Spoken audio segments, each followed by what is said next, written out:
Qué bonitas las expresiones, hermanos, de nuestras canciones. Términos muy inspirados, términos en los que vemos que en unas pocas frases está diciendo un enorme contenido que fácilmente terminamos identificándolos con nuestra manera de pensar y con nuestra manera de creer. Y es hermoso cuando uno canta una frase bien hecha. En la canción Solo Tú, José Luis dice: haz que tu luz sublime y penetrante mi más oscura noche ilumine. Sigue llenando aquí cada momento, dándonos más de ti. Tú nos das todo. Esa visión de iluminar las oscuras noches de la vida es método de justificación. Es algo que se asemeja a la acción de Dios justificarnos. Esa frase, enséñame a vivir desde una experiencia en ti. Es decir, que mi vida sea la expresión de mi experiencia en ti. Es decir, metido en mi relación contigo, yo pueda todo el tiempo vivir lo que tenga que vivir. Y lo resume en esa frase como una expresión de mucho sentido. Enséñame a vivir desde una experiencia en ti. Necesito escuchar lo que en silencio me has de hablar. Expresiones de mucho valor. A mí me gusta que la iglesia se acostumbre a meditar sus canciones, se acostumbre a hacer reflexiones alrededor de sus canciones, porque las canciones tienen validez doctrinal. Y eso es lo que hacemos en la iglesia, cantar lo que creemos. Poder decir, mi vida exige realidad para afrontar la tempestad y mi único objetivo es el sentido que a mi ser tú le das. Mire, estamos hablando del sentido de la vida y es una frase que expresa la idea. La vida me está exigiendo que yo acepte la realidad. Mi vida exige realidad para afrontar la tempestad y mi único objetivo es el sentido que a mi ser tú le das. Si lo que yo vivo puede ser una experiencia en medio de la tempestad, pero tiene sentido a través de la realidad que me despierta mi conciencia cristiana, donde lo vivo convencido de que Dios es el que está sosteniéndome y dándome la orientación y las pautas y justificando eso que estoy viviendo desde ese territorio. Entonces eso está dándole un lugar a mi vida en un territorio justificado por Dios. Fíjense que son muchas cosas que nosotros tenemos que decir respecto a nuestras experiencias, y las canciones nos ayudan, las canciones nos dan pautas, solo que debemos aprender a no cantar por cantar, y debemos aprender no solamente a cantar por sentirnos bien, debemos cantar llenando de razones nuestro corazón, acompañando esas razones con melodías que tienen que ver con las composiciones musicales, pero nunca por debajo de las razones. La música es bonita y yo puedo hacer de la música un acompañante válido, pero la música acompaña mejor las razones. Y hacemos un culto a Dios, y el culto lo hacemos para las razones de Dios, por las razones de Dios, no para de pronto sentirnos bien, sino en función de las razones que Dios nos da. Y con buena música todo pasa más fácil, todo se asimila mejor.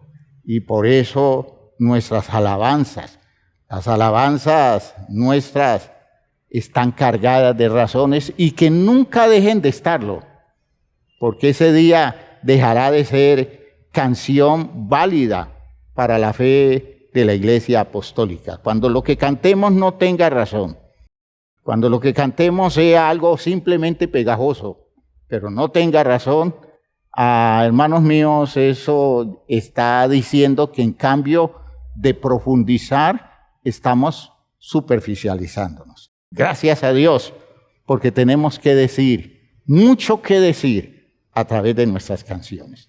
Vamos a orar, hermanos míos, en esta jornada dominical para que Dios nos ayude a asimilar su palabra de este día. Padre eterno, gracias te damos por este tiempo maravilloso, este espacio de comunión, esta experiencia espiritual en la que tú, Señor, nos involucras, porque tú nos metes en el ambiente tuyo y nosotros participamos de él con gusto y sobre todas las cosas sabiendo que vamos a recibir edificación y que podemos encontrar a nuestros hermanos y entablar un ambiente saludable de comunión a pesar de las distancias. En el nombre de Jesucristo te pedimos que nos ayudes a asimilar el pensamiento de este día, la enseñanza que nos vas a dar, Señor, en esta jornada dominical, el aporte que le haces a la estructuración de nuestra vida en el sentido espiritual. Que salgamos, Señor, no solo entendiendo algo más, algo mejor, algo más grande, sino que terminemos nosotros descubriendo caminos para que eso tenga sentido práctico en nosotros. Ayúdanos a movernos a esa altura. Ayúdanos no solo a saber más, sino a ser mejores cada día. Y que tu palabra aporte los recursos para todo eso. En el nombre de Jesús el Señor. Gracias, Padre Santo. Amén. Amén. Hermanos, siéntense, por favor.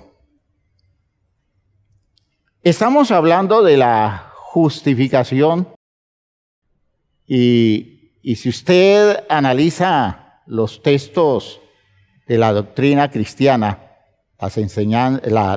los textos de teología o de formación doctrinal cristiana, la justificación es una doctrina concreta alrededor de la idea de un Dios que declara a los culpables inocentes por la obra de Cristo Jesús en la cruz del Calvario, y de hecho tiene otros elementos adicionales complementando ese principio doctrinal, pero les estoy mostrando que la justificación abarca para muchas cosas, que vamos a incluir eso que enseña la tradición doctrinal cristiana, pero hay que descubrir cosas que la doctrina incluye y que nos lleva a encontrarle un sentido más práctico.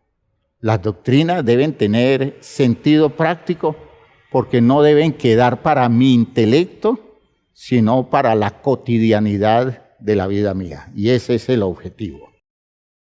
Decíamos que la justificación, entendida en todos sus amplios y diferentes aspectos, es regresarle el sentido a una vida, sentido que se ha perdido.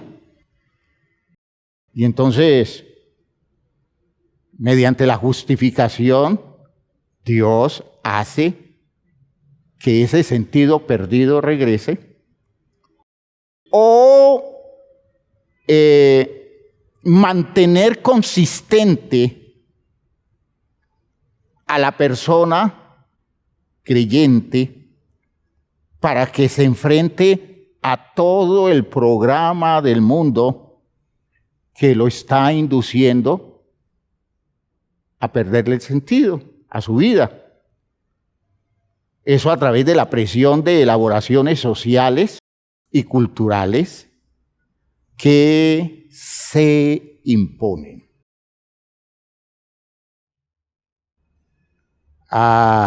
Nos enseñan cosas, nos plantean prácticas sociales, argumentos, criterios en los que nos llevan a interpretar la vida en un sentido bien programado, como los que manejan el mundo quieren.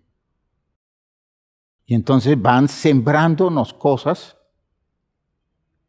y la mayoría de las cosas que a través de los mecanismos de educación, a veces mecanismos de crianza familiar, crianza social, los mecanismos de influencia cultural, nosotros terminamos casi que inconscientemente perdiendo poco a poco el sentido de nuestra vida dedicados a hacer otras cosas. ¿Qué nos han dicho? Son importantísimas, son definitivas, y cuando uno va a ver, realmente nunca son más importantes que mantener uno vigente la validez del sentido de su propia existencia. Pero nos inducen a movernos en la vida para ir perdiendo todo ese sentido paso a paso, hasta que llega un momento en que a veces en edades muy tempranas, en muchas ocasiones personas que aún nosotros las definimos como jóvenes, personas a los 35, 40, 50 años, los vemos nosotros pensando de la vida que las cosas no tienen sentido, porque todo se fue llevando hasta quedar vacíos de razones, desconectados de una validez existencial, y al final los vemos tomando atajos locos, porque nada de lo que regularmente han hecho tiene validez o sentido para ellos. Fue un trabajo cultural que se hizo y los llevó a irse perdiendo en el sentido de fondo de su vida. Y nosotros mencionábamos cosas que se inducen a pensar, a elaborar, a creer, que van favoreciendo esa pérdida de sentido. Decíamos, la gente ha dejado de creer en Dios porque son inducidos a dejar de creer en Dios.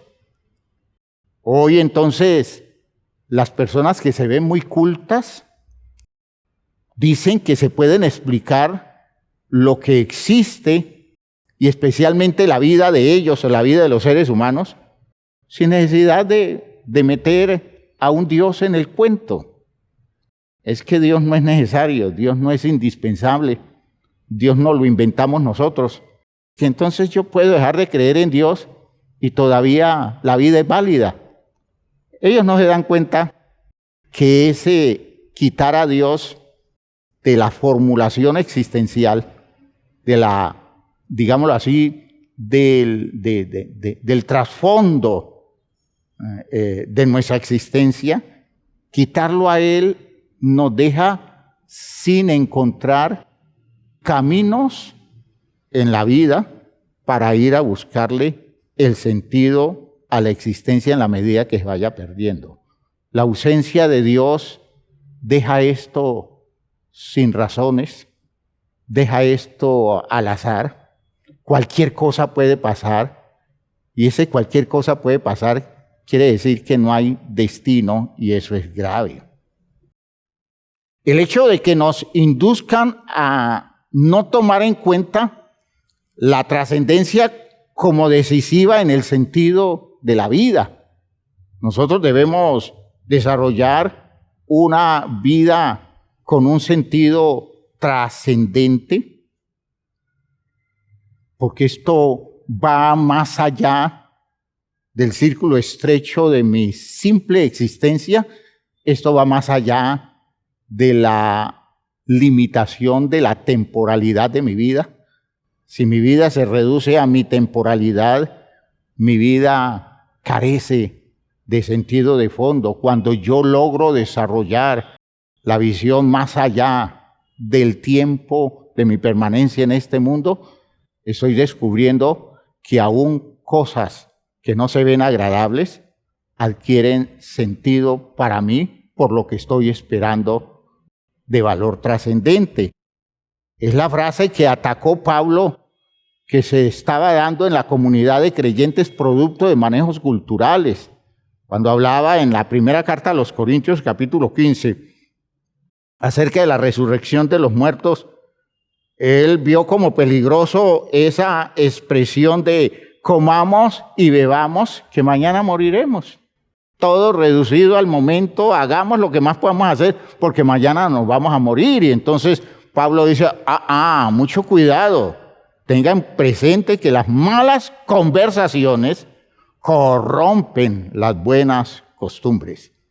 Si usted termina por aceptar presupuestos como estos, que son intrascendentes, usted termina adulterando la sana costumbre de hacer depender su vida de Dios, que más allá de que lo pueda entender, lo pueda explicar, está dándole un sentido a su vida que ninguna otra cosa se lo puede dar.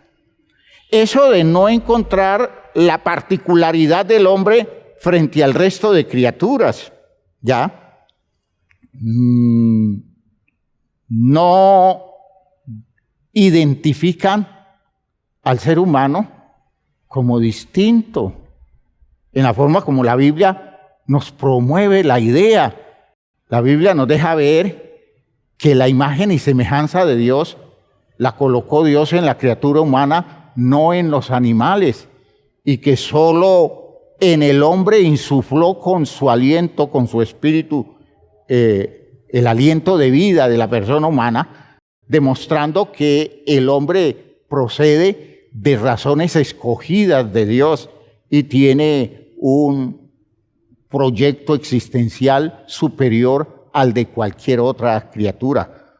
Cuando a mí me animalizan la vida, me reducen a la visión de mi existencia, identificándola y totalmente emparentándola con la vida de los animales, que en parte tiene razón desde el punto de vista biológico, pero no en el sentido de fondo de mi vida.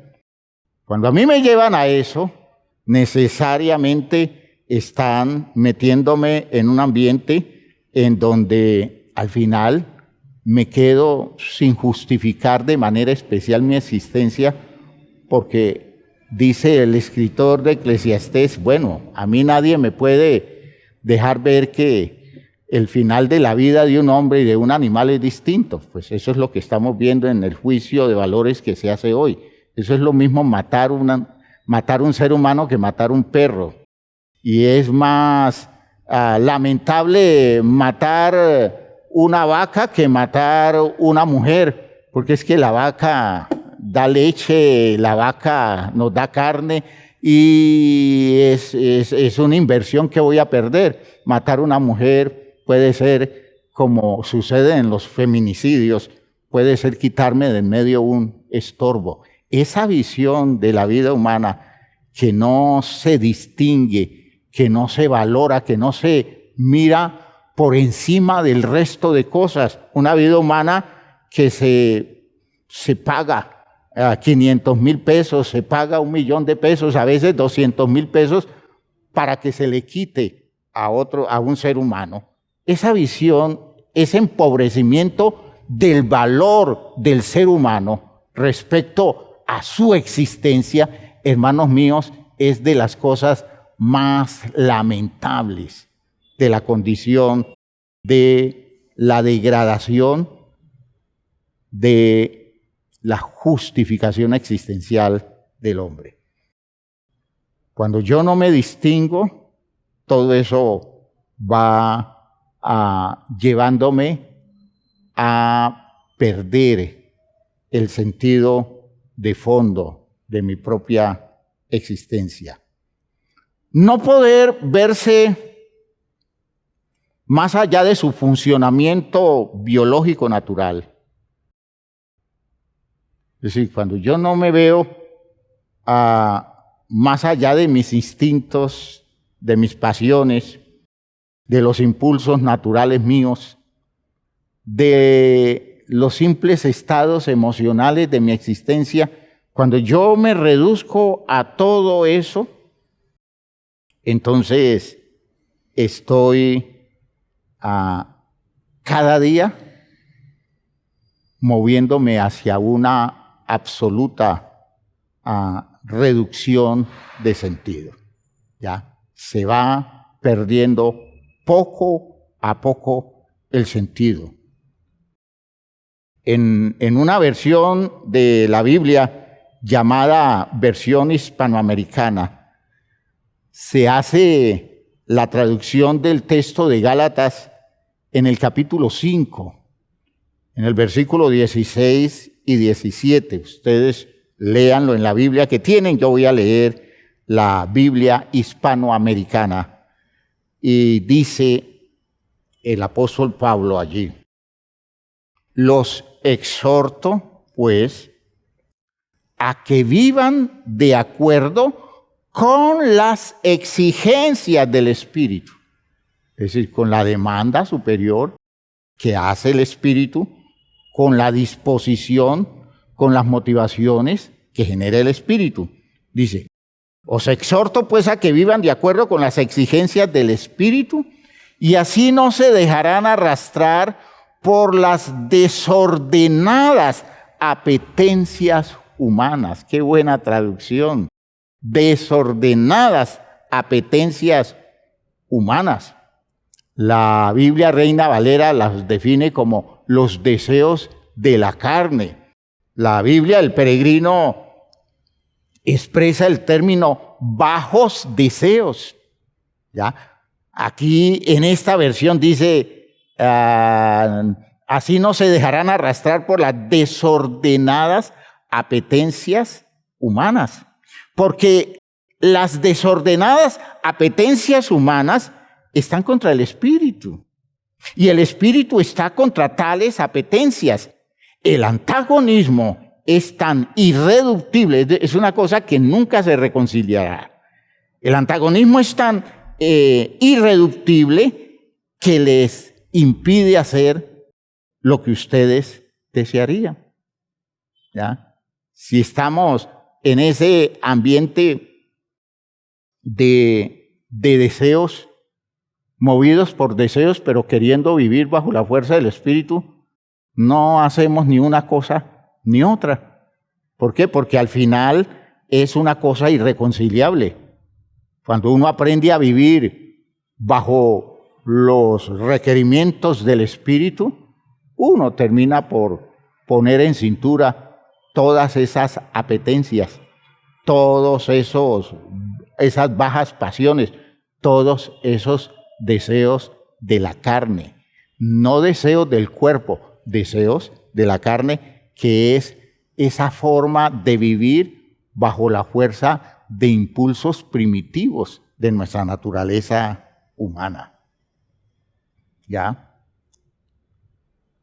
Todas estas cosas son trabajadas sistemáticamente en el mundo que vivimos, bajo la influencia de nuestra cultura, a veces bajo la presión de la educación, para ir reduciendo a los seres humanos y que se conviertan en objetos deshumanizados. ¿Ve? Nos van quitando el valor de lo humano. Es la frase de Pablo al identificar la condición de los seres humanos lejos de Dios. Los identifica como aquellos que viven sin esperanza y sin Dios en el mundo. Y en cierta ocasión les decía, es que si yo no tengo a Dios en mi vida, mis esperanzas son vanas, se vuelven ilusiones que nunca serán satisfechas. Y si yo no desarrollo una saludable esperanza, yo nunca podré encontrarme en una relación válida con Dios. De modo que a lo que me quieren llevar es cada día a estar más reducido en ese sentido. Por eso nosotros necesitamos un trabajo serio de justificación.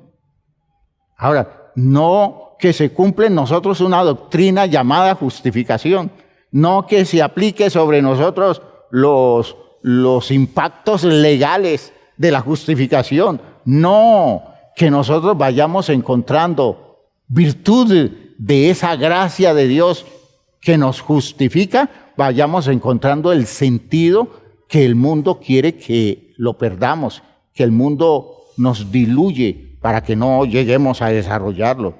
Y por esa razón necesitamos que la justificación que viene de Dios permanezca en nosotros, sea vigente todo el tiempo y esté produciendo frutos en la vida nuestra todo el tiempo. Asumiendo esto como un hecho evidente de la vida de los hombres, y tiene que ver con la vida de nosotros hoy, y con la vida de los hombres de todos los tiempos, porque es que este es un problema frente al mundo, este es un problema de todos los tiempos. Desde tiempos muy primitivos, los que manejan el mundo quieren reducir el sentido de la vida de sus otros, de los otros miembros de la especie humana que están alrededor de ellos y que a veces terminan dependiendo de ellos, reduciéndoles el sentido a lo que ellos les quieren dar. ¿Ya? Y en esa forma van como podando, que más bien es limitando las posibilidades de expansión de la vida de la gente. De modo que lo único que tiene sentido es lo que en la época se acepta, lo que hoy nosotros definimos como la moda. Eso tiene sentido porque eso está de moda. Y cuando a nosotros nos imponen una moda, y no hablo solo moda por la forma de vestir, sino moda por el estilo de vida que se expresa, cuando nos imponen algo así, a nosotros nos están cortando las alas, porque nos están diciendo es que lo otro no tiene sentido, lo otro no se ve tan bien. Y sucede que hay muchas cosas ricas, enormes, valiosísimas, que no se ajustan a la moda. Pero nosotros no podemos salirnos de la moda para no desentonar con la época. Y Dios dice, no, ustedes no están para entonar con una época, ustedes están para entonar con las verdades de fondo de la vida, y esas verdades de fondo son eternas. Aprendan a vivir por las razones eternas, no por los gustos temporales, no por las ideas de moda, no por aquello que representa un atractivo emotivo, impresionante por un tiempo, pero luego pierde vigencia. Ciertas cosas que solo dependen del pasar de los meses, a veces de unos cuantos años, para que mañana se diga que eso ya no tiene sentido. Y eso de hacer depender mi vida de algo que mañana va a perder sentido es la locura, porque me voy a encontrar en el aire tratando de buscar un nuevo sentido más adelante, hermanos. Esa forma de tragedia existe y nosotros somos ingenuos porque no nos damos cuenta que nos están trabajando para todo eso cuando Dios nos está diciendo, yo los quiero formar para que dependan de razones eternas. Y si dependen de razones eternas, la vida de ustedes nunca va a perder sentido. Esa visión es lo que va marcando la pauta en la revelación de Dios, hablándonos de la justificación, ¿ya? Entonces, el escrito bíblico, un escrito que tiene mucho tiempo, son muchas épocas, personajes de muchas épocas, vivieron experiencias con Dios y de eso hay registro en la Escritura. Y ellos dieron testimonio, nos dejaron por escrito ese testimonio bajo la inspiración del Espíritu Santo. El escrito bíblico nos da testimonio de ese continuo reclamo, ese afán permanente por encontrarle sentido a la vida, especialmente en esos momentos de la vida cuando las cosas se ponen complicadas, cuando uno siente o cuando el ser humano siente que lo que está pasando es absurdo, no es lógico, no encaja en las expectativas. Cuando vivimos cosas así, y el escritor bíblico expresa ese tipo de angustia, ese escritor inspirado es consciente que necesita descubrir un sentido de fondo, pero lo más grande del texto es que nos demuestra que siempre encontraron el sentido de fondo en Dios. Fueron a Dios y Dios le dio sentido a su existencia y pudieron salir de ese sentimiento feo, de ese desasosiego que se producía en ellos porque se sentían sin ninguna motivación para continuar adelante y Dios los rejuvenecía con razones nuevas, con motivaciones nuevas, con impulsos existenciales nuevos. En la Biblia hay un anhelo de justificación, ¿ya? Hombres de Dios expuestos a condiciones críticas en su existencia, acuden a Dios luchando por no perderse. Y lo ve uno en la expresión bíblica. Y ellos hablan de su experiencia. Un salmista dice, solo en Jehová está callada mi alma, porque de Él viene mi salvación. ¿Ya? Y cuando nosotros estamos conociendo ese tipo de experiencia, entonces decimos, ¿qué tuvieron que vivir? ¿Qué les pasó a ellos para llegar a ese punto en que tuvieron que descubrir el valor del sentido de su vida a partir de la claridad que Dios le daba? Y entonces poder hacer uso de ese recurso para ir dándole respuestas al alma nuestra en las situaciones que hoy tenemos que vivir. Hay pues, hermanos míos, un constante anhelo de justificación frente a la inevitable angustia de sentir que la vida se va yendo para perderse en la nada. Créame que es así. Puede ser que usted esté tan distraído en este tiempo en las cosas que está haciendo, su trabajo, sus negocios, su estudio. ¿Ya? Se puede estar tan distraído en su cuento que usted no se ha hecho consciente de que allá adentro tiene una angustia. El día que le digan a usted que usted está a punto de perder su vida, que está en riesgo de perderla, entonces se desnudará esa angustia y comenzará a buscar caminos para justificarla. Y uno de los caminos del que no tiene otras razones es decirle a Dios, Señor, dame unos años más. Dame unos años más porque yo sé que si tú me das unos años más, yo arreglo este asunto. Yo recompongo el caminado, yo como que organizo mejor mi vida. ¿Cuántas personas han tenido la oportunidad de regresar del borde de la muerte, de regresar de una enfermedad terrible? ¿Y cuántos han replanteado su vida habiendo descubierto en ese tiempo final al que se aproximaban que todo lo que habían vivido carecía de sentido? ¿Cuántos han replanteado?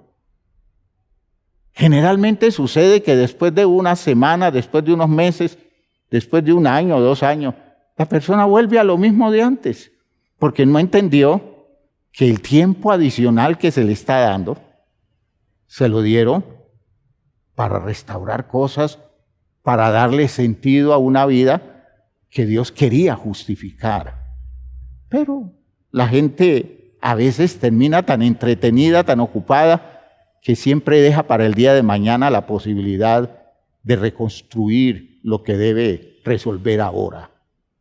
Que Dios nos ayude a nosotros, hermanos míos, que dejemos de estar perdiendo tiempo evadiendo nuestra responsabilidad de acercarnos a Dios para darle sentido a estos cuantos años, porque no sabemos si mañana o pasado mañana tenemos que irnos y qué tan preparados estamos para abandonar esto si nos aferramos a esto debido a que no tenemos más, porque no hemos hecho el ejercicio de permitirle a Dios que por su Espíritu y por su palabra le reconstruya el sentido a nuestra existencia y nos justifique dando un valor permanente para nuestras posibilidades.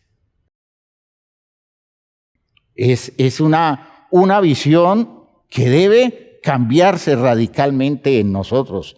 Y entonces, frente a todas esas cosas que son experiencias que a veces son duras, dolorosas y frustrantes, viene la pregunta de sentido, viene la pregunta de demanda de justificación.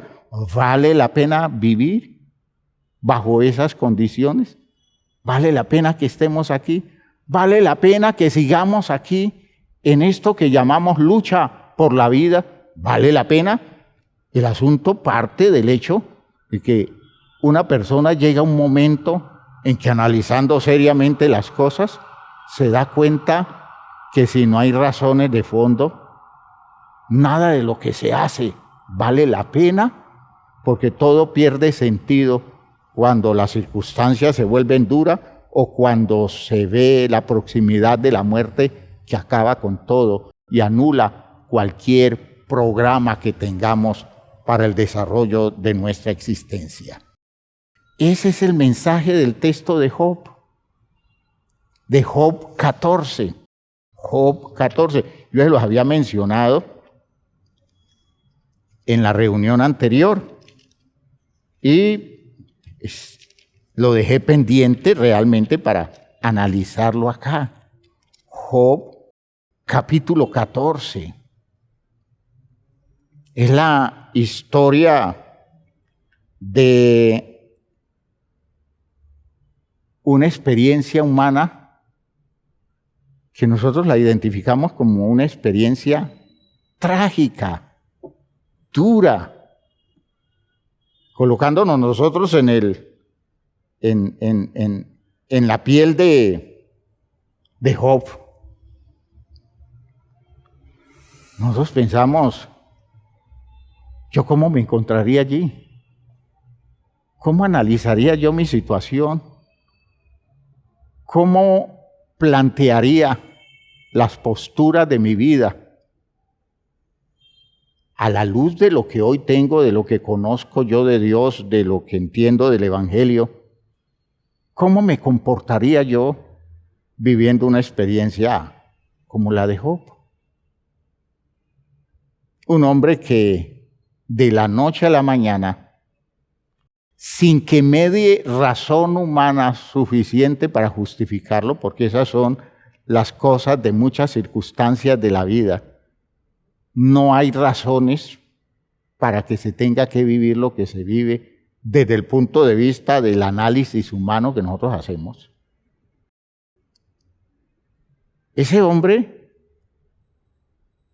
pierde sus hijos, pierde todos sus bienes porque era un hombre próspero.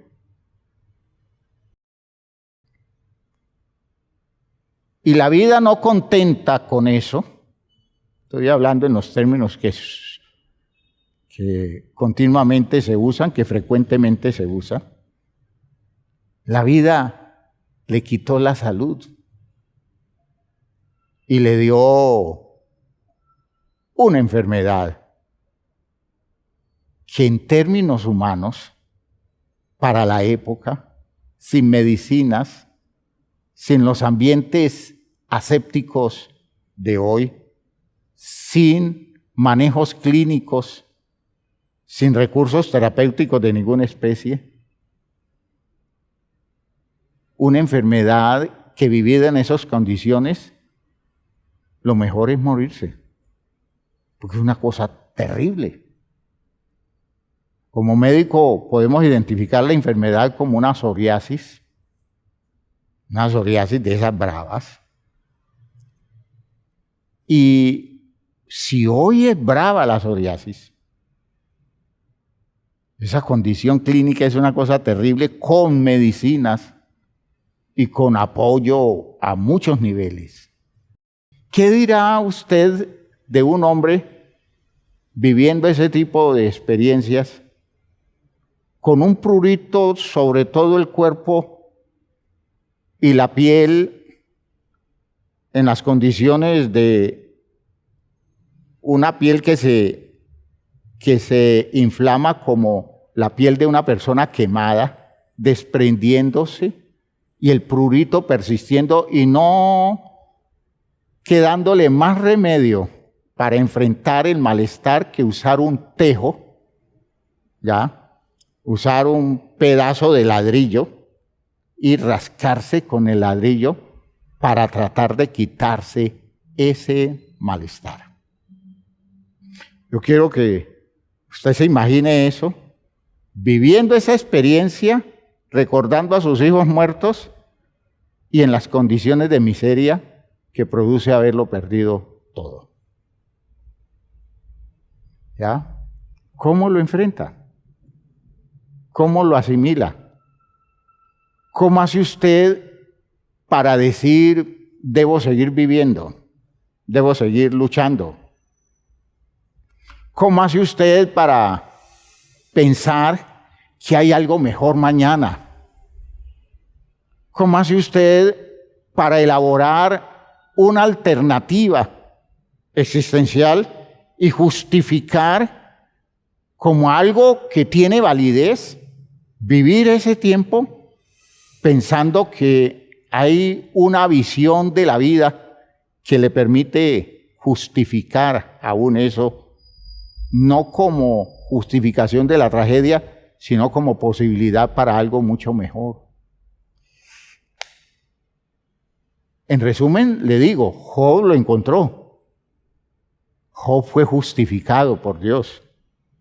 Y cuando la Biblia habla de que ese hombre fue restaurado, cuando la Biblia habla de que Dios le dio más hijos, que le dio muchos bienes, mucho más de lo que tenía antes de su experiencia trágica, cuando la Biblia habla de Dios pidiéndole a Job que ore por los amigos, que eran amigos prósperos que venían a consolarlo, y lo único que hicieron fue atormentarlo mucho más.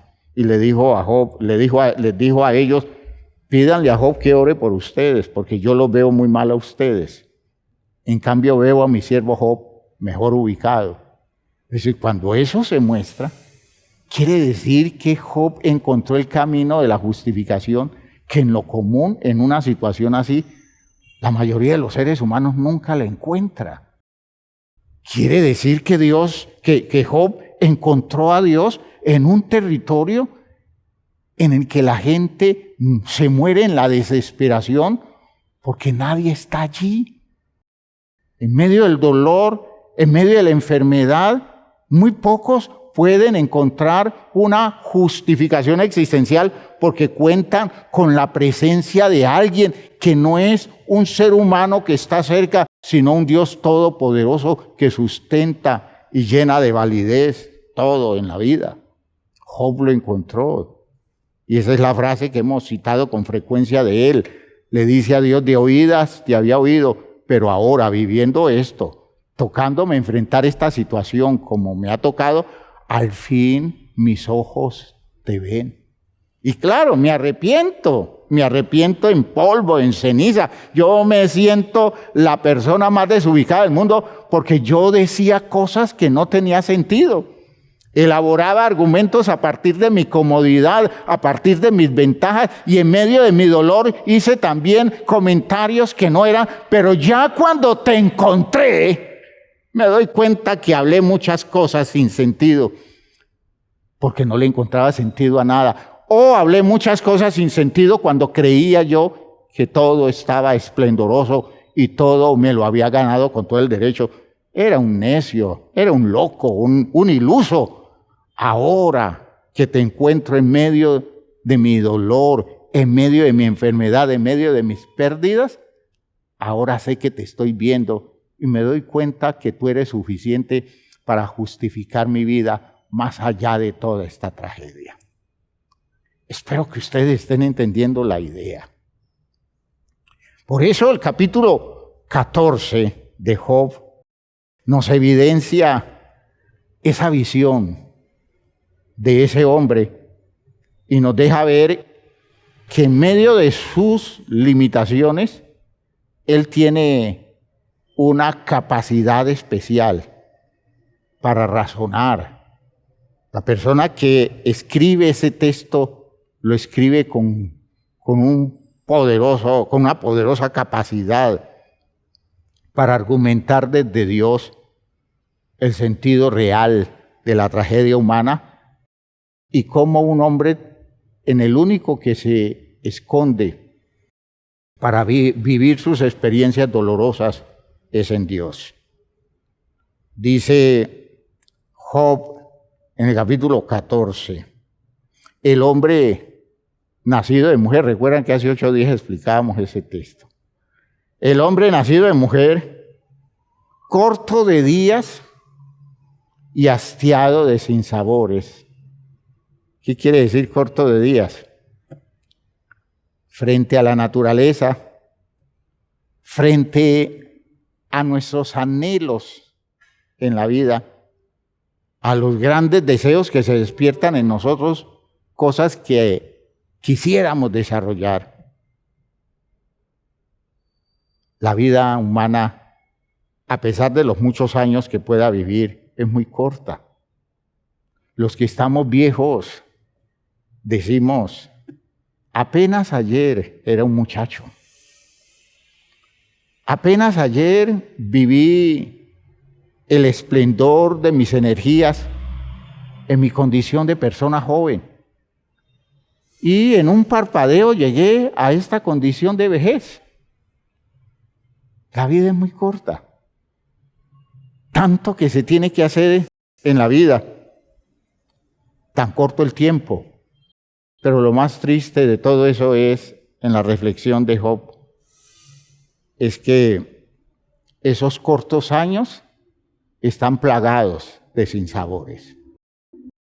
Y cuando presenta ese análisis, imagínense a Job haciendo este análisis.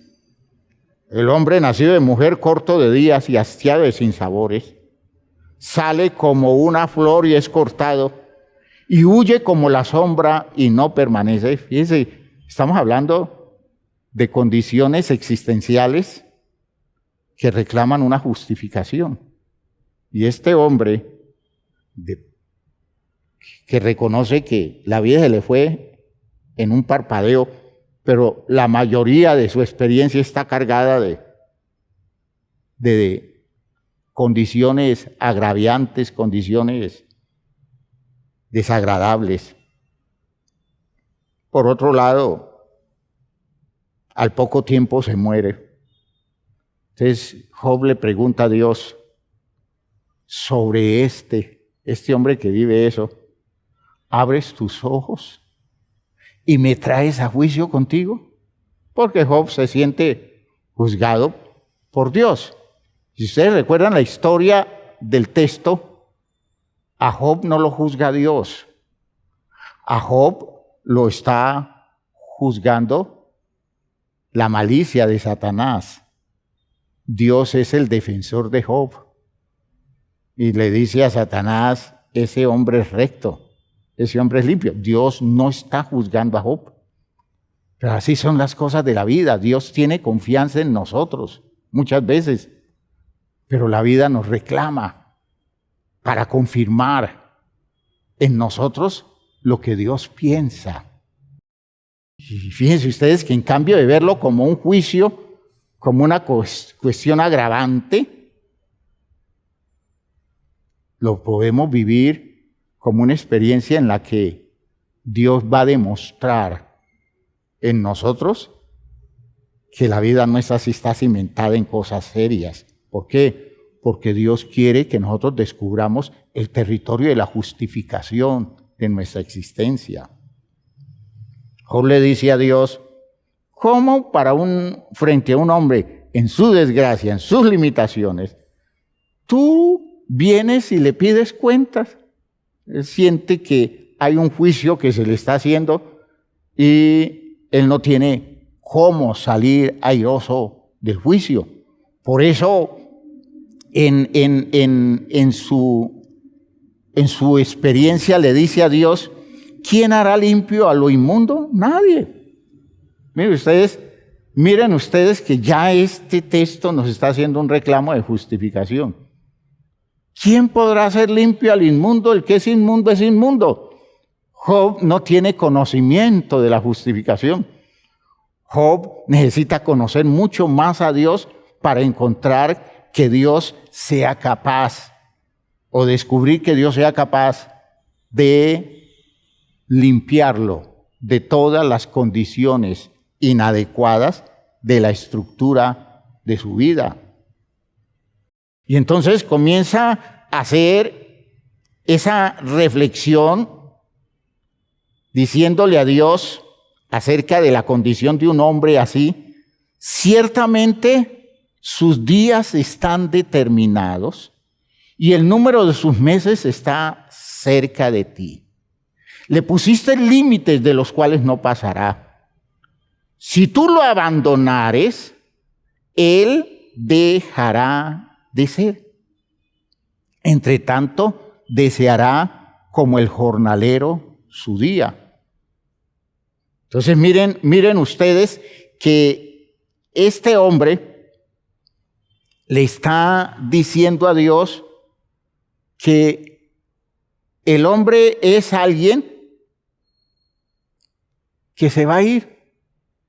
Porque ellos todavía no creen en la vida eterna. Ellos no tienen claridad para pensar en relación con la vida eterna. Ya ese hombre tiene días contados, ya ese hombre ya está asignado para que en un determinado momento hasta allí llegue su existencia, ¿ya? Y dice en el versículo 7, porque si el árbol fuere cortado, aún queda de él esperanza, retoñará aún y sus renuevos no faltarán. Si se envejeciere en la tierra su raíz y su tronco fuere muerto en el polvo, al percibir el agua reverdecerá y hará copa como planta nueva. Eso hace el árbol. Eso es lo que hace el árbol. Mas el hombre morirá y será cortado. Perecerá el hombre, ¿y dónde estará él?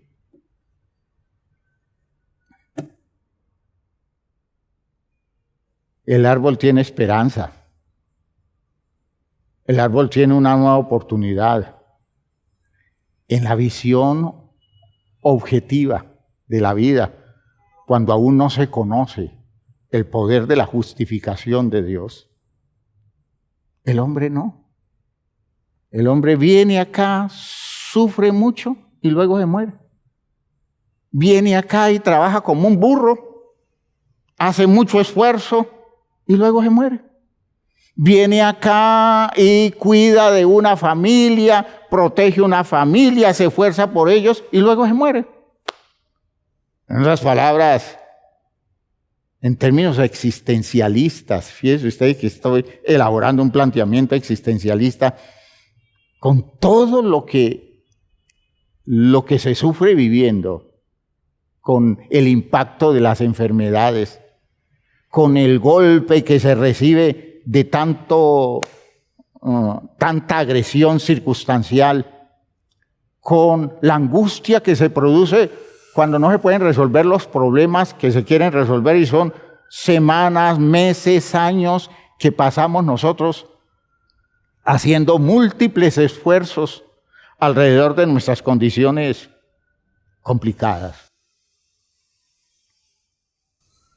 Y todo eso en lo único que va a terminar es en la muerte. Entiendan, estoy hablando de una época en que no se conocía lo de la vida eterna. Entonces, la pregunta es, ¿qué sentido tiene que siquiera Dios le haga un reclamo a una pobre criatura de esas? ¿Por qué no lo deja que pase y se vaya? Que no le friegue la vida. Perdónenme la expresión, que Dios no le friegue la vida a ese pobre hombre. ¿Cómo es posible que yo estoy viviendo mis cuantos años luchando, sacando adelante mi familia, mi empresa, y termine la vida quitándome los hijos, quitándome mis bienes y quitándome la salud? Hola, déjame siquiera vivir, aunque sea más o menos bien, pero no me quites las cosas, ya me las vas a quitar del todo cuando yo me muera. ¿Me están entendiendo? ¿Ya? Ese es un planteamiento existencial. Eso dijeron los filósofos existencialistas, solo que no lo dijeron a Dios. Se lo dijeron a la vida y le dijeron a la vida, esto no tiene sentido. No me vengas a decir que uno nace aquí para encontrarle sentido a esto, porque ¿qué sentido tiene venir a sufrir, venir a aguantarse a los demás, venir a soportar cosas duras y luego morirse y desaparecer en la nada? Es mejor no nacer. O si se nació, es mejor morirse temprano. Es mejor irse rápido y evitarse tanto lío. ¿Me están oyendo, hermanos míos? Eso que estoy diciendo tiene que ver con muchas cosas que cruzan por la mente, que no se le da mucha cabida por elaboraciones que hacemos, evasiones que hacemos, o por miedo religioso. Pero de fondo hay ciertos momentos, ciertos estados de la vida donde la gente se pregunta, ¿y esto qué? ¿Cómo lo entiendo? ¿Cómo lo valido? Después de que lucho por sacar adelante una familia al lado de un hombre, el hombre se va y me deja y luego me maltrata y nunca más me vuelve a apoyar y deja a mis hijos tirados en la calle. ¿Qué sentido tiene eso? ¿Qué sentido tiene eso? ¿Me están oyendo? Esa demanda de sentido no se resuelve con pañitos de agua tibia. Y hay cosas más profundas que más demandan. Se necesita que haya un poder muy profundo, muy grande, muy sabio, muy eficiente. Y ese poder es el poder de la justificación que viene de Dios. Si yo trato de explicármelo por otro lado, si yo busco a mi terapeuta para que me explique eso, mi terapeuta se queda también sin razones para darme a entender las cosas, y lo único que al final me va a decir es distráigase. No se concentre tanto en eso que se va a volver loco. O me dice, resígnese. O trata de buscar una justificación que frente a eso tan profundamente demandante de mi existencia no va a resolver. Entonces lo manda al psiquiatra y el psiquiatra le dice, tómese esta medicina para que usted vaya aquietando cosas, para que usted vaya reordenando cosas. Pero el psiquiatra no se sienta a hacer un análisis existencial porque no tiene por dónde. Espero que me estén entendiendo lo que estoy diciendo. Job está argumentando en función de lo que está viviendo, y quiero que analicen el sentido existencial de este argumento. Vuelvo a leer el versículo 7 en otra versión. Un árbol tiene esperanza. Aunque lo corten, vuelve a rebrotar y no deja de echar renuevos. Aunque envejezcan sus raíces en tierra y el tocón esté amortecido entre terrones, al olor del agua reverdece y echa follaje como planta joven. Pero el varón muere y queda inerte. ¿A dónde va el hombre cuando expira? Y entonces lo complementa con una comparación con las cosas cósmicas, las cosas grandes de la naturaleza. Dice, falta el agua de los mares los ríos se secan y aridecen, así el hombre se acueste y no se levanta. Así el hombre se acuesta y no se levanta. Pasará el cielo y no despertará, ni se desperezará de su sueño. Los ríos, los mares, los cielos, medidas de gran longevidad. Un río vive muchos millones de años, muchos siglos.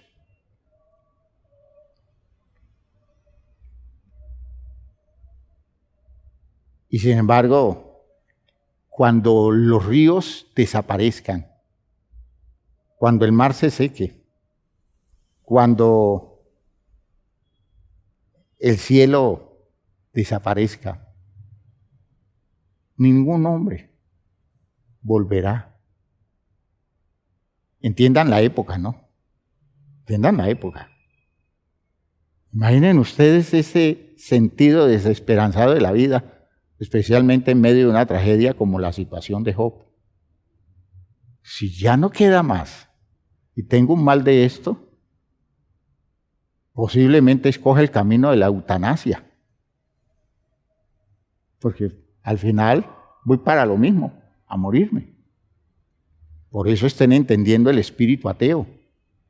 Estén entendiendo el sentido en que queda la vida de una persona que carece de Dios y no tiene claridad del futuro eterno. Y estoy hablando de un hombre creyente como Job, pero todavía no tiene claro que la perspectiva de Dios va más allá de la muerte. Y sin embargo, Job siente la necesidad de elaborar ese deseo. Fíjese que ese anhelo de justificación lo lleva a decir algo que tiene características evangélicas. Job habla como un evangélico, Job habla como un cristiano. Job despierta en un sueño, entendiendo que interpretó la vida como un sueño. Llegó un momento en que Job dice: cuánto quisiera yo que tú me escondieras en la muerte. Es como decir: escóndeme en un lugar y sácame después para que yo pueda estar contigo después. Es decir, que la muerte sea un refugio y luego me traes nuevamente a la vida. Me justificas la vida a través de la muerte. Le quitas lo amargo de la vida en medio de la muerte. Entonces estamos viendo que la justificación obra aún en la muerte. La muerte es una forma de justificación. Miren lo que dice el texto. Ya. En el versículo 13, miren cómo habla Job en el versículo 13. Ojalá, dice la versión del Peregrino, ojalá me guardaras en el abismo, escondido mientras pasa tu cólera, y fijaras un plazo para acordarte de mí. ¿Sí van entendiendo? ¿Y cuál es el abismo? El Sheol, el lugar de los muertos, es decir, la misma muerte. Ojalá me guardaras en la muerte y fijaras un plazo y luego te acordaras de mí. ¿No es eso lo que creemos? Job comienza a elaborar eso como un sueño, como un anhelo que se convierte en esperanza. La esperanza de Job en Cristo Jesús, a través del Evangelio, se cumple en nosotros. Dios nos justifica, escondiéndonos en la muerte por un tiempo y luego sacándonos. Nos libra de sufrimientos, nos quita los males de encima a través de la muerte, para luego sacarnos de la muerte a vivir la justificación de una existencia maravillosa al lado de Él. Gloria a Dios. Fíjense que todo eso es expresión de la justificación. Todo eso es expresión de la justificación. Cada día de mi servicio esperaría que llegara mi relevo. Con nostalgia por la obra de tus manos, tú me llamarías y yo respondería. Aleluya. Entonces contaría mis pasos no vigilarías mi pecado, sellarías en un saco mis delitos y blanquearías mis culpas. ¿Cómo se llama eso? Justificación. Job está diciéndole a Dios: yo anhelaría que en mí se diera esto, que tú me escondieras en la muerte, que me tuvieras allá y luego me recogieras y me quitaras de encima todas las implicaciones negativas de mi vida y me dieras la oportunidad de levantarme con unas nuevas posibilidades existenciales donde todo lo malo haya quedado atrás y yo solo pueda vivir el esplendor de una relación contigo y poder sobrevivirle a mi propia tragedia. Aleluya, aleluya. Esto es evangelio. Esta es la esperanza cristiana. Job lo anhela, nosotros lo aceptamos porque está revelado para nosotros y es el colmo que teniendo lo que Job no tuvo, nosotros ni siquiera elaboramos un plan existencial basado en este tipo de esperanza, en este tipo de visión. Cuando estamos viviendo nuestras tragedias, poder decirle a Dios: Señor, no importa lo que me toque vivir, porque yo sé que algún día voy a descansar en la muerte, pero de la muerte me levantarás para que yo pueda vivir sin el peso de estos agravios, sin el peso de estas condiciones difíciles, de estas duras enfermedades, de estas situaciones complicadas de mis relaciones, de este abandono de la gente, de esta soledad en la que me encuentro, de esta crisis emocional, de este estado mental conflictivo. Yo sé, Señor, que de la muerte me vas a sacar para vivir lejos de todo eso y vivir la plenitud de una experiencia maravillosa para siempre contigo. Job lo anhelaba, nosotros lo tenemos en Cristo. Esa es la justificación. Si pudiéramos entender cuánto pesa eso, descubriríamos que en un sueño, en un anhelo profundo de su alma, que se convirtió en una esperanza, ¿ya? Job deseó encontrarse con esas condiciones maravillosas de una experiencia renovada, de una experiencia hecha para cosas nuevas, para cosas especiales, para cosas maravillosas. Dice entonces, al final Job, cayendo en cuenta de su estado real, de su condición real,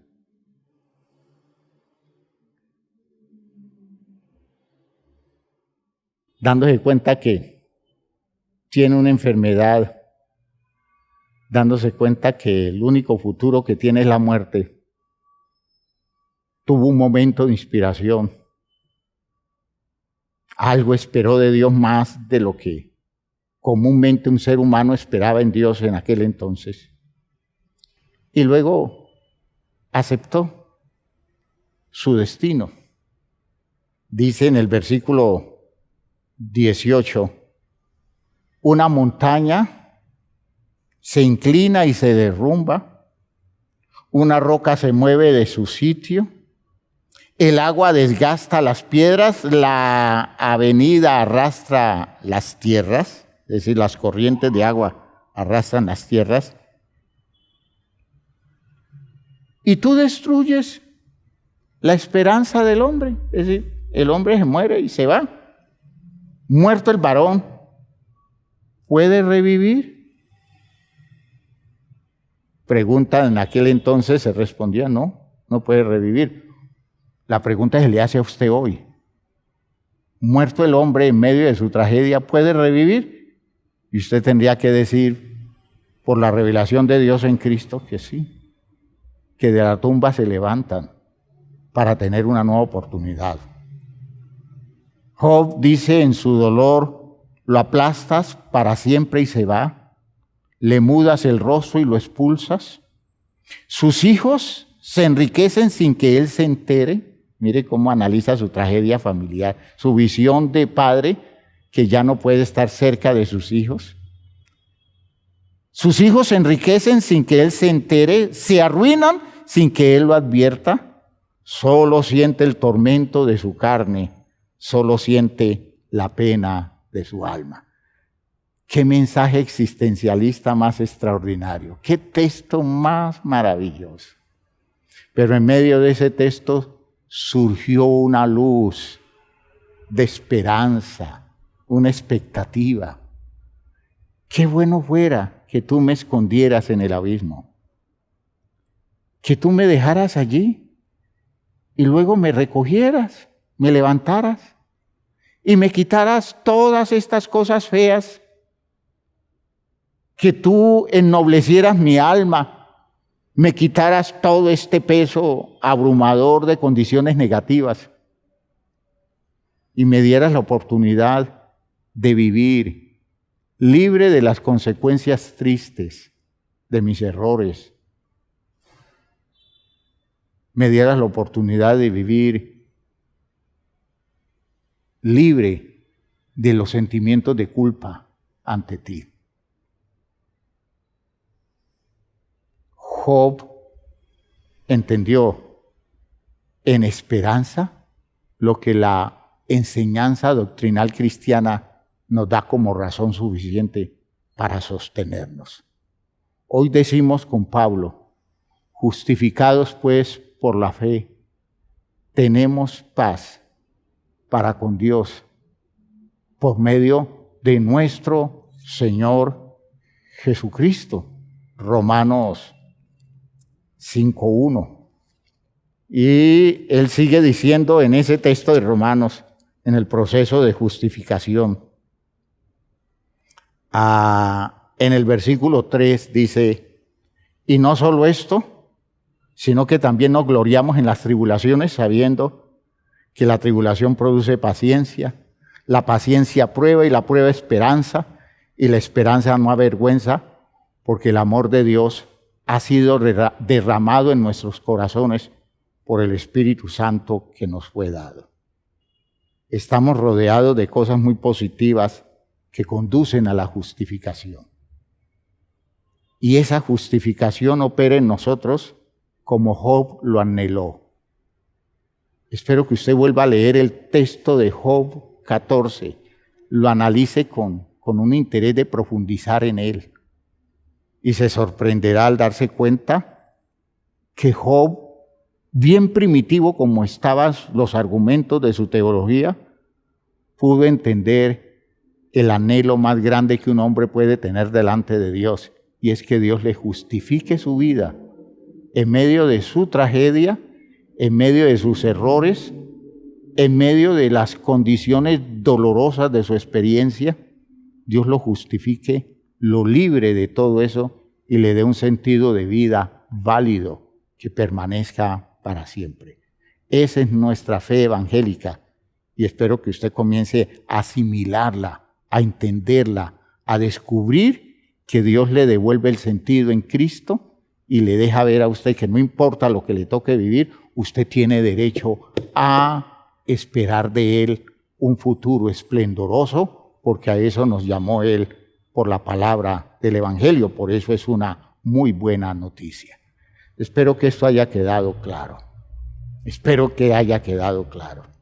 Hermanos míos, hay que ir encontrando los caminos de la justificación de la vida particular de cada quien.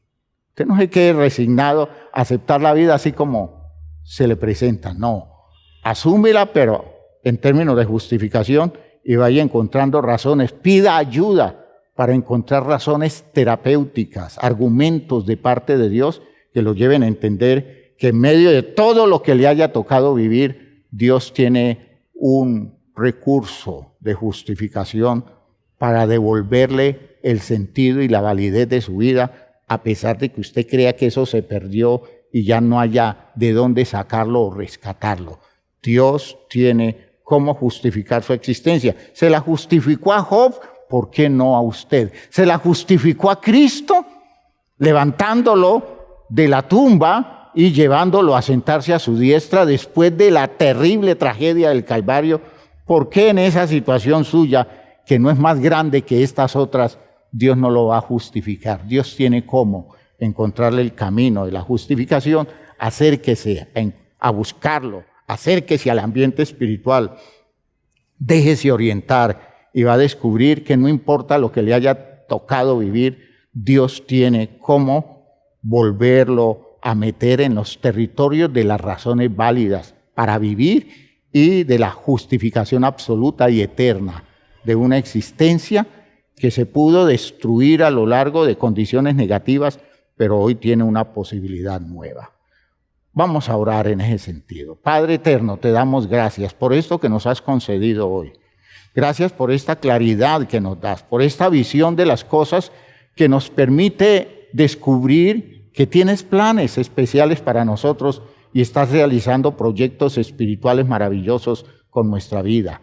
Danos a nosotros los recursos tuyos para perfeccionar esta salvación que estás trabajando en nosotros a través del reconocimiento de principios de salvación, de principios doctrinales maravillosos como es esta de la justificación. Ayúdanos a entender en el sentido práctico todo esto. Ayúdanos a meternos en esto de manera válida. Ayúdanos a vivirlo, Señor. Que no nos quedemos solamente en la elaboración de conceptos, sino que tengamos aplicaciones prácticas, fuertes, poderosas, que hagan que nuestra vida encuentre un nuevo orden en la claridad de todo lo que tú nos dices, todo lo que tú nos das, todo lo que tú trabajas en nosotros por tu Espíritu.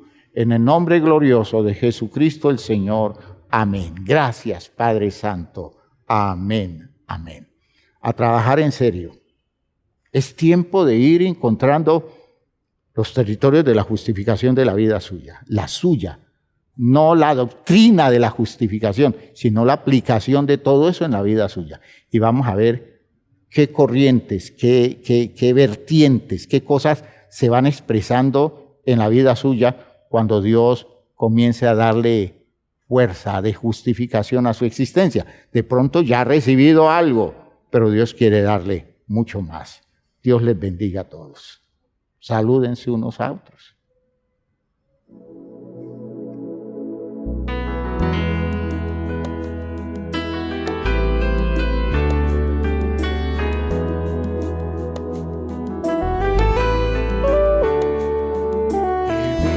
En un mundo a la deriva sin control, en medio de una sociedad sin rumbo y dirección, mas siempre habrá esperanza y un futuro siempre habrá, si en nuestro Dios confiamos y en su iglesia hallamos paz. Y es su iglesia que me guía y me consuela y si hay dolor, ella cuida bien mis pasos y me brinda eterno amor. Es el faro del Señor que me ilumina al caminar, y es también la fortaleza que protege en todo mal. Es verdad, es paz, es vida y siempre busca el bienestar de cualquiera que permita a Dios hacer su voluntad. En su amparo es que yo crezco, pues a ella pertenezco. Gracias Dios, pues sé que en tu infinito amor me has brindado con tu iglesia salvación.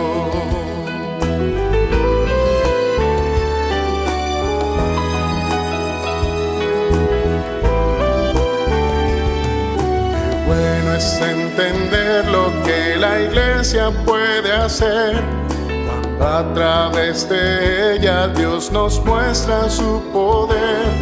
Y es tiempo de que todos seamos focos de su amor para ser en nuestro mundo parte de la solución. Y es su iglesia que me guía y me consuela si hay dolor. Ella cuida bien mis pasos y me brinda eterno amor. Es el faro del Señor que me ilumina al caminar, y es también la fortaleza que protege en todo mal. Es verdad, es paz, es vida y siempre busca el bienestar de cualquiera que permita a Dios hacer su voluntad. En su amparo es que yo crezco, pues a ella pertenezco. Gracias Dios, pues sé que en tu infinito amor, me has brindado con tu iglesia salvación.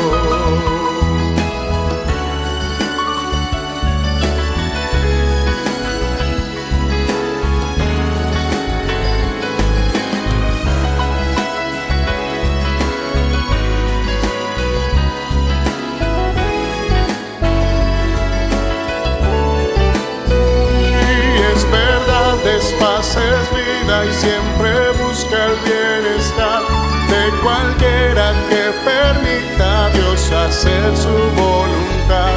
Y en su amparo es que yo crezco, pues a ella pertenezco. Gracias Dios, pues sé que en tu infinito amor me has brindado con tu iglesia salvación.